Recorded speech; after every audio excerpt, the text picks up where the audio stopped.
Alors, comme on peut le voir dans ce graphique, étant donné donc, que les équipements publics sont complexes et coûteux à réaliser et à exploiter, ils sont généralement donc l'objet de montage contractuel tripartite. Donc, on a d'une part un contrat principal entre donc, la personne publique qui passe le marché et la société de projet. On a un contrat de financement entre l'établissement prêteur et la société de projet. Et enfin, un accord direct entre la société de projet et les sous-traitants. Bon, à ce niveau-là, donc, apparaît une contrainte pure de financement privé.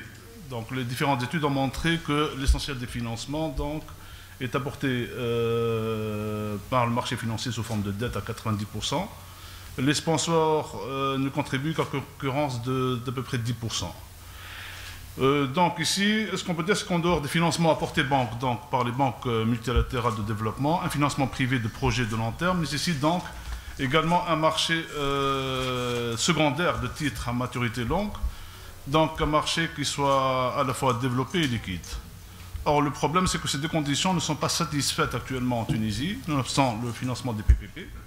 Bon, une piste à creuser serait la solution adoptée, donc lancée par l'Union européenne, Pilot for the Europe 2020 Project Bond Initiative, ce qui est un programme censé combler donc, les besoins de financement des projets publics d'infrastructures à travers la création donc, de nouveaux instruments financiers facilitant dans le financement privé de ces projets.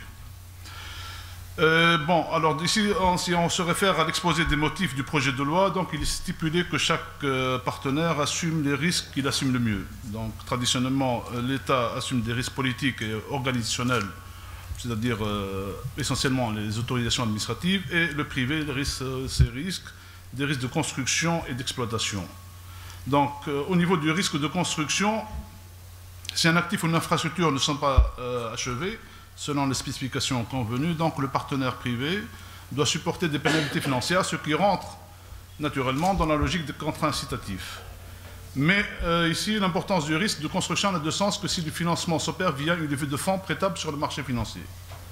Et donc le financement privé serait alors fortement conditionné par la qualité de la signature de l'entreprise privée porteuse du projet.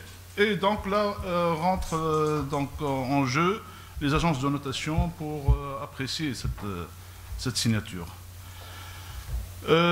Deuxième type de contraintes, des contraintes liées au risque de comportement stratégique de sociétés porteuses de projets. Donc ici, si la solution de titrisation constitue donc un argument de taille pour attirer les bailleurs de fonds privés, elle leur permet également une sortie stratégique avant le terme du contrat PPP.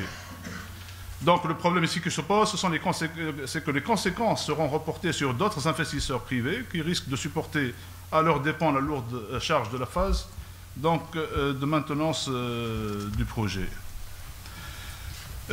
Troisième type de contrainte, des contraintes liées au risque de renégociation du contrat. Donc le risque lié à la renégociation des contrats est un risque classique, donc inhérent à l'impossibilité de prévoir tous les états futurs de la nature. Et dans ce cadre, les contrats avec possibilité de renégociation réduisent l'efficacité du contrat donc, global initial, ceci pour deux raisons. Première raison, c'est que la renégociation conduit à une nouvelle réallocation des risques qui peut s'avérer sous-optimale, étant donné donc l'imperfection de l'information caractérisant la relation partenaire public, partenaire privé. Et deuxième raison, ce sont les comportements opportunistes. Et dans ce cas, le pouvoir de renégociation du partenaire public sera d'autant plus fort que l'actif construit par le partenaire privé est non redéployable. Mais par contre, ici, le partenaire privé peut toujours jouer sur l'impératif de la continuité du service public pour infléchir les positions du partenaire public, et donc la question qui l'emportera, et donc tout va dépendre de l'arbitrage. Et on peut se poser la question si l'arbitrage sera neutre par rapport au partenaire public. Maintenant, si on s'intéresse aux contraintes imposées par les dispositions prévues dans le projet de loi. Alors la lecture globale du projet de loi fait apparaître, donc a priori, un déséquilibre flagrant en faveur de l'autorité publique. Mais là, on va s'intéresser, étant donné le manque de temps, on va s'intéresser à seulement quelques articles pour relever donc, ces contraintes qui peuvent apparaître en cours de route. Si on s'intéresse aux articles 6 et 7, donc la définition de la simplicité ou de la complexité de la commande publique affecte la procédure de mise en concurrence. Dans ce cas, comment décider qu'une commande complexe soit satisfaite par un seul soumissionnaire? Et une autre question qui se pose, qui va définir la complexité du projet? Et comment définir cette complexité? Si on s'intéresse aux articles 8, 9, 10, 11, donc ici on constate une procédure lourde pour la soumission inscrite dans le cadre de l'initiative privée. Le soumissionnaire doit établir lui-même l'étude d'impact sans garantie d'adjudication.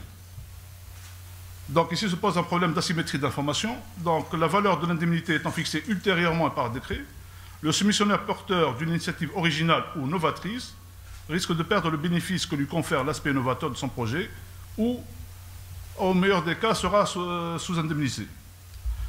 Si on s'intéresse à l'article 31, je vais presque finir, en cas de modification des termes de contrat suite à une modification des besoins de la personne publique, donc l'article 31 prévoit une compensation pour le partenaire privé. Or, deux problèmes se posent ici. Les coûts additionnels supportés par le partenaire privé suite aux modifications demandées seront-ils couverts par la compensation accordée? Et deuxièmement, si le partenaire privé n'est pas en mesure de répondre favorablement en termes de coûts et de délais d'exécution aux modifications demandées, que peut-il encourir? Donc ça, ce n'est pas très clair dans l'article. L'article 41, dans son alinéa 1, cet article prévoit une rupture unilatérale du contrat de partenariat sans qu'il n'y ait de défaillance de la part du partenaire privé. Donc ici, en absence de justification acceptable de la rupture unilatérale, cet alinéa ouvre la porte aux abus de l'autorité publique, même si une indemnisation est prévue. Enfin, l'article 49, ici l'octroi de privilèges fiscaux réservés aux investisseurs étrangers induit une discrimination à l'égard des investisseurs locaux. Je vous remercie.